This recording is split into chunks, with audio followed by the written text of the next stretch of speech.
সৌদিতে 12 দিনের conditioning camp শেষ করে দেশে ফিরেছেন জামাল ভুঁইয়ারা। ভিআইপি গেট দিয়ে একে একে বের হচ্ছিলেন জামাল, রাকিব, তারিক কাজীরা। কিন্তু ক্যামেরার ফ্রেম খুঁজে ফিরছিল একটি মুখকে, ইতালির বংশোদ্ভূত ফাহমিদুল ইসলাম। হামজা চৌধুরীর পর ফাহমিদুলকে নিয়ে আলোচনা ছিল তুঙ্গে। ক্যাম্পে থাকলেও দলের সাথে কেন ফিরলেন না তিনি? ভেতরের খবর খেলাযোগের হাতে, মনোযোগ দিয়ে শুনুন। ফাহমিদুল ইসলাম মূলত একজন লেফট উইঙ্গার, খেলে থাকেন স্ট্রাইকিং পজিশনে। এছাড়া তিনি ইতালির 4th টায়ার লিগের দল ওলভিয়াতে লেফট মিডফিল্ডে খেলেন।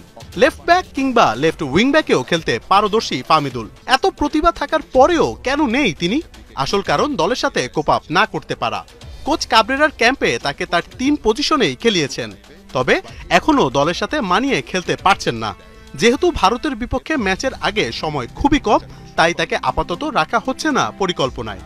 কিন্তু বয়সে অল্প হওয়ায় এখনই চূড়ান্ত সিদ্ধান্তে না গিয়ে তাকে রাডারে রাখছে বাফুফে। সে ইতালি চলে গিয়েছে, আমাদের ক্যাম্পে দারুণ সময় কেটেছে, কিন্তু সে এখনো অনেক ইয়াং এবং দলের সাথে মিলে খেলতে আরো প্রস্তুত হতে হবে। তাকে প্রস্তুত করতে আরো সময়ের প্রয়োজন। ফাহমিদুল দলে না থাকলেও হামজাকে নিয়ে বেশ উচ্ছ্বসিত কোচ কাবরেরা। দলে হামজা ইম্প্যাক্টফুল প্রভাব রাখবে তা ভালোই জানেন কোচ। এছাড়া ভারতের বিপক্ষে ম্যাচে যে হাড্ডাহাড্ডি লড়াই হবে তার আভাসও দিয়েছেন coach Cabrera. Top player in Europe, top player in the Premier League. Hamza Europe ও প্রিমিয়ার লিগের টপ প্লেয়ার, সুতরাং সে দুদলের পার্থক্য গড়ে দেবেন। ছেত্রীকে ফেরানোটা বেশ চমকপ্রদ।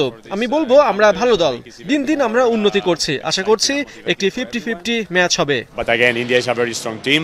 নিয়মিতই হামজার সাথে যোগাযোগ রাখছেন তিনি। ভারত বদে দিচ্ছেন নানান টিপস, দলের কন্ডিশন সম্পর্কেও জানিয়ে রাখছেন কোচ কাবরেরা। অবশ্যই হামজার সাথে আমার কথা হচ্ছে।